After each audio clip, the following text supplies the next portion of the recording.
حضرت عمر رضی اللہ تعالیٰ عنہ حاضر ہوئے، کہا اللہ کے نبی ابھی بات نہیں بنی،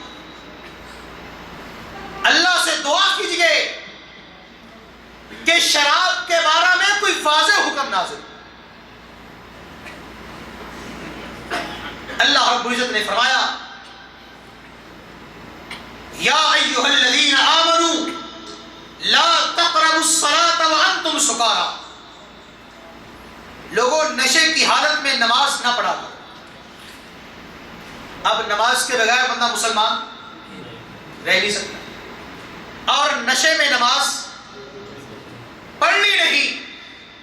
اس کا مطلب یہ ہے کہ نماز کے وقت کے قریب نشہ نہ کیا جائے، یعنی تھوڑا۔ حضرت عمر رضی اللہ عنہ پھر حاضر ہوئے،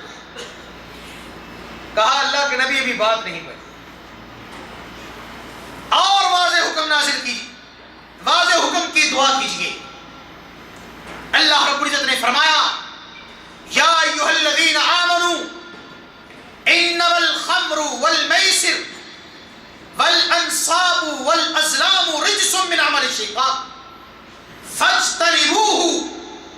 اے مومنو، شراب، جوا اور تمہارے یہ بت خانے، بتوں پر اور مزاروں پر جا کر نظریں چڑھانا، والازلام، اور تیروں کے ذریعے دوسری چیزوں کے ذریعے اپنی فال، اپنی قسمت معلوم کرنا، رجسن، یہ تمام ناپاک کام ہیں، من عمل الشیطان، یہ شیطان کے کاموں میں سے ہیں، فاجتنبوہ، اس سے اجتناب کرو، بچ جاؤ، لعلکم تفلحون، تاکہ تم کامیاب ہو۔